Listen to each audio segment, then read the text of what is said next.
Avvalambor assalomu alaykum. Xo'p, o'tgan darsimizda tarqoq sklerozni davolash haqida batafsil gapirib bergandim. Endi tarqoq sklerozni turli holatlar, ya'ni tarqoq skleroz va virus infeksiyalarida qanday kechadi? Tarqoq skleroz va homiladorlik, tarqoq skleroz va farmakologik dorilar, tarqoq skleroz va parhez va prognozini ko'rib chiqamiz. Xo'p, tarqoq skleroz va virus infeksiyalar tarqoq sklerozda qo'zg'alishiga 70-80% hollarda ORV va gerpetik infeksiyalar sabab bo'ladi. Bu esa ko'pincha diagnostik xatolikka olib keladi.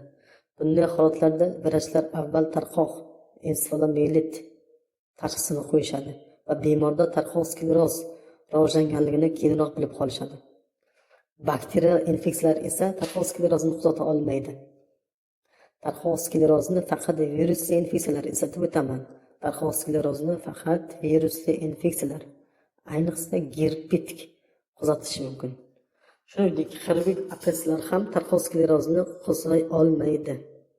Demak, tarqoq skleroz bilan kasallanganlarni xirurgik operatsiyalardan o'tkazish mumkin emas degan fikr noto'g'ridir. Ya'ni tarqoq skleroz bilan kasallangan bemorlarni xirurgik operatsiyalar o'tkazsa bo'ladi. Tarqoq skleroz va homiladorlik. Tarqoq skleroz va homiladorlik qanday kechadi? Tarqoq skleroz homiladorlik kasallik kechishiga salbiy ta'sir ko'rsatmaydi.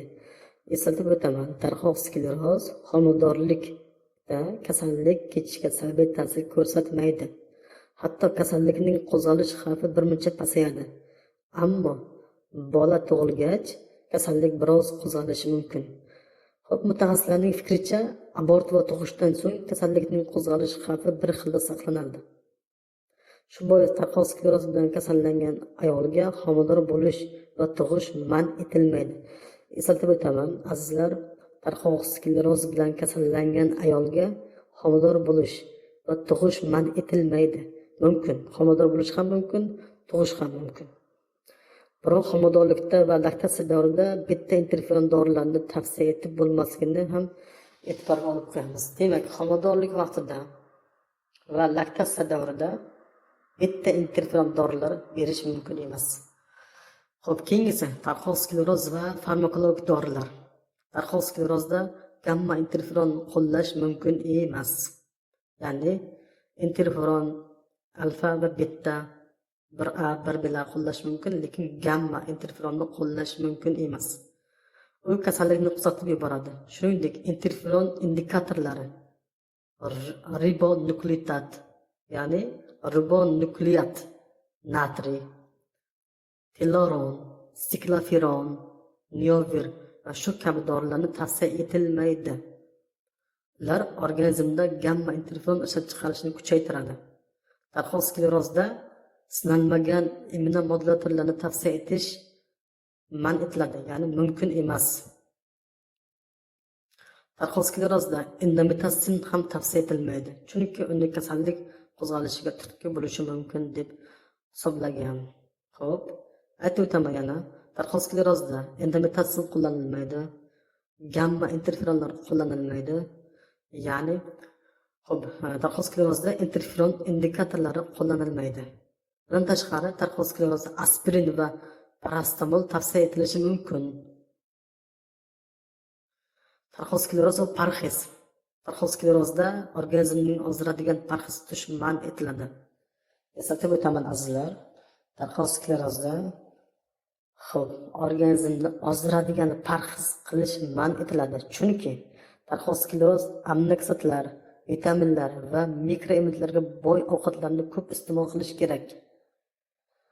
Och qolish, kuchli stresslar va og'ir jismoniy mehnat bilan shug'ullanish mumkin emas. Xo'p, prognoz. Tarqoq skleroz prognoz. Xo'p, aniq prognoz aytish qiyin va uzoq qancha davolanish erta boshlansa, tarqoq sklerozni aniqlab qancha erta tashxis qo'yilsa, remissiya 75% gacha erishish mumkin. Xo'p, tarqoq sklerozda quyidagi holatlarda prognozi biroz yaxshi bo'ladi. Ya'ni erta yoshda boshlansa va uzoq remissiyalar bilan kechsa. Keyingisi dastlabki yili birinchi qo'zg'alishdan so'ng ikkinchi qo'zg'alish kuzatilmasa, ya'ni tarqoq skleroz prognozi yaxshi bo'ladi. Yaqin 5 yil ichida og'ir o'choqli nevrolog simptomlar paydo bo'lmasa, kasallik faqat monosemptomlar bilan namoyon bo'lsa, tarqoq skleroz prognozi yaxshi bo'ladi. Xo'p, quyidagi holatlarda esa prognoz yomon hisoblanadi. Kech yoshlarda boshlansa, ya'ni 50 yoshdan keyin yoki 60 yoshdan keyin yoki 40 yoshdan keyin boshlansa, tarqoq skleroz prognozi yomon bo'ladi. Ya'ni remissiyaga erishish qiyin. Tez qo'zg'alishlar kuzatilsa, simptomlar ketma-ket paydo bo'laversa, miyacha va miya ustuni birgalikda zararlansa, tarqoq skleroz, ya'ni prognozi yomon hisoblanadi. Xo'p, kuzatuvlar shuni ko'rsatadiki, tarqoq skleroz kasallik boshlangandan so'ng 10-15 yil o'tgach, plan nogironlik rivojlanadi. Shimoliy o'lkalarda yashayotgan bemorlar janubiy o'lkalarga ko'chib o'tsa, prognoz biroz yaxshi tomonga o'zgaradi. Xo'p, shu bilan tarqoq sklerozga ya'ni bag'ishlangan, mo'ljallangan mavzumiz tugadi azizlar. Salomat bo'ling, o'zingizni asrang, o'z vaqtida ovqatlaning, o'z vaqtida uxlang va har xil fast foodli narsalar yemang. Har xil kimyo yo'llar bilan tayyorlangan oziq-ovqatlar bilan yemang.